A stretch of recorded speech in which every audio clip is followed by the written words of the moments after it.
Welcome. After Qutub Minar, we are going to visit Red Fort in Delhi. If you are not watched the Qutub Minar video, please watch it. I am giving the video link in the description.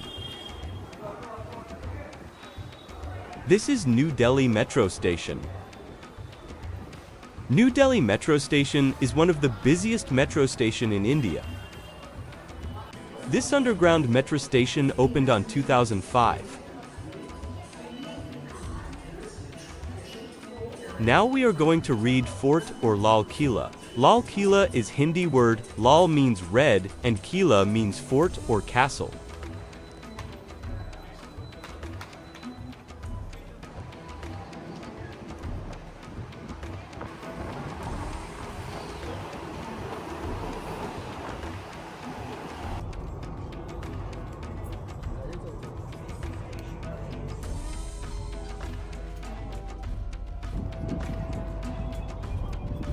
We reached the Red Fort entrance.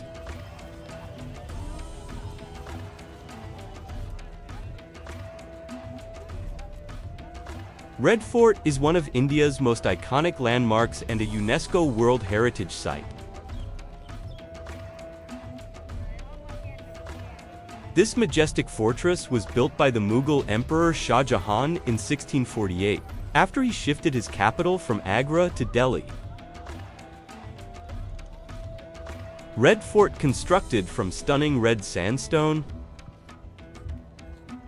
This fort served as the grand residence of the Mughal emperors for nearly 200 years. Today, the Red Fort is not only a symbol of India's rich history and architectural brilliance, but also a powerful emblem of the nation's independence, where the Prime Minister hoists the national flag every year on Independence Day.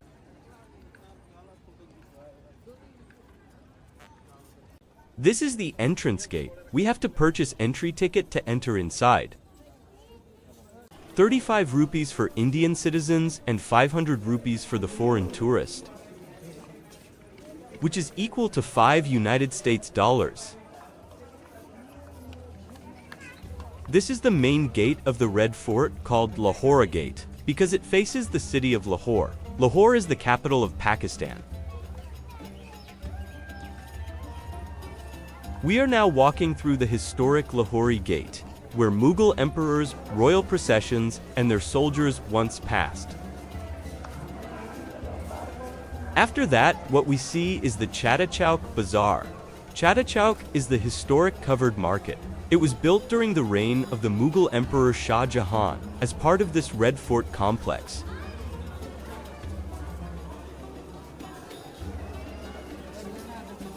This market was designed as a covered bazaar, protecting shoppers from the hot sun and rain. This was one of the finest shopping streets of the Mughal Empire and served the royal family, nobles, and wealthy merchants. The traders from across India and Central Asia sold luxury goods here.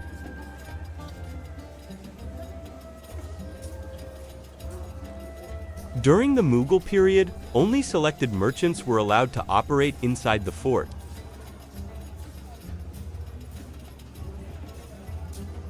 They sold silk and brocade fabrics, fine jewelry, precious stones, carpets, perfumes, decorative weapons, handicrafts, ivory, and metalwork. Today, this market targets only tourists.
This building is called Nobat Khana. Nobat Khana served as the royal music pavilion. Musicians stationed here played ceremonial music to announce the arrival and departure of the emperor, members of the royal family, and distinguished guests. Every visitor entering the Red Fort passed through the Nobat Khana before reaching the emperor's audience hall. Royal musicians played drums, trumpets, and other instruments 5 times a day, marking important hours in ceremonial occasions.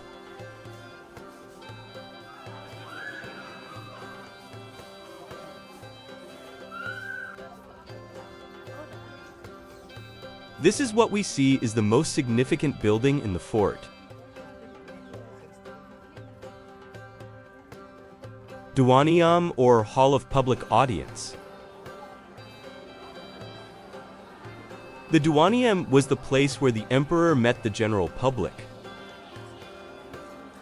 listened to people's grievances and petitions, heard disputes in legal matters, announced important royal decisions, received ambassadors and officials. This hall symbolized the emperor's role as the supreme ruler and dispenser of justice. This decorated marble throne alcove, where the emperor sat during public audiences. The throne niche was originally adorned with intricate floral designs and precious stones.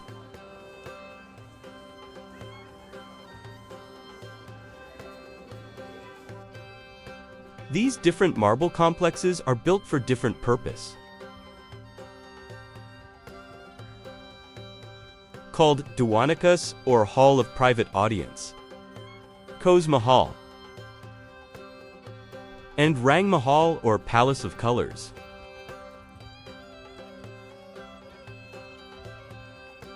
This was once an active, beautiful fountain.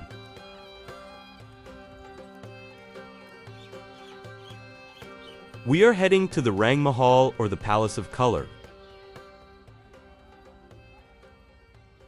It was part of the imperial zenana, or the women's quarters, and served as the residence of the emperor's wives and royal family members.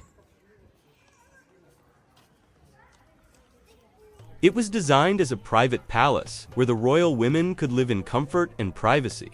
It was known for its lavish interiors, rich decorations, and elegant atmosphere.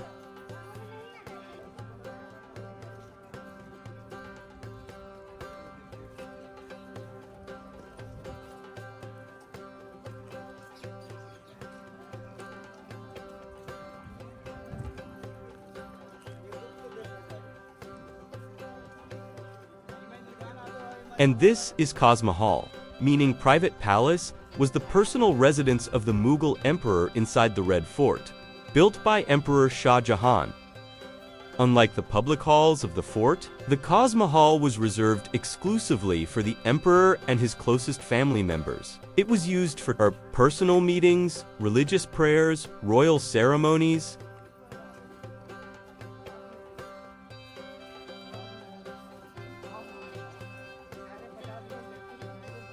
This is Diwan-i-Khas, meaning Hall of Private Audience, was the most luxurious and exclusive court inside the Red Fort, built by the Mughal Emperor Shah Jahan in the 17th century. It was reserved for private meetings with royal family members, senior ministers, foreign ambassadors, and distinguished guests. The Diwan-i-Khas was reserved for confidential discussions and matters of state. Here, the emperor met foreign ambassadors and kings, discussed military and political affairs, received important nobles and high-ranking officials, made major decisions affecting the Mughal Empire.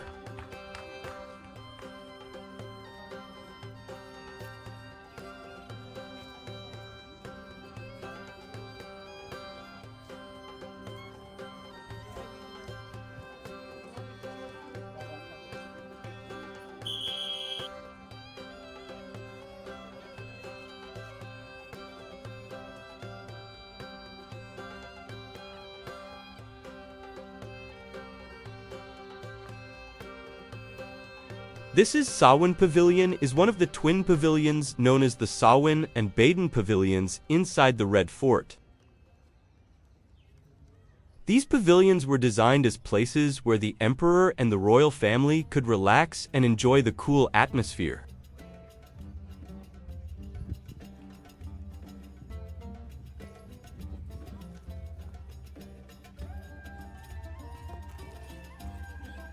The pavilions overlooked the gardens and the Yamuna River, offering pleasant views and refreshing breezes.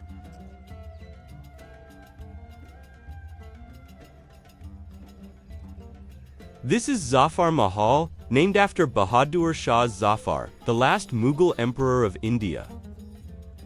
Built during the final years of the Mughal Empire, this palace witnessed the empire's last days before the events of 1857 brought Mughal rule to an end. It stands today as a reminder of the final chapter in one of India's greatest dynasties.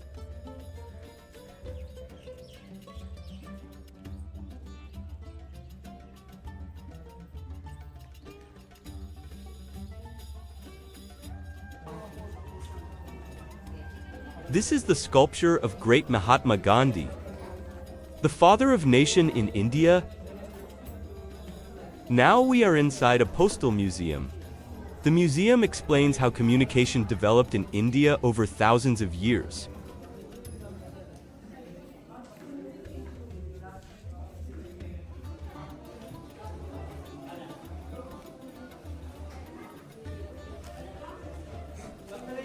The museum displays rare postage stamps, historic letters and postcards, telegraph and postal equipment, mailboxes and sorting tools, postal uniforms, information about the evolution of India's communication system.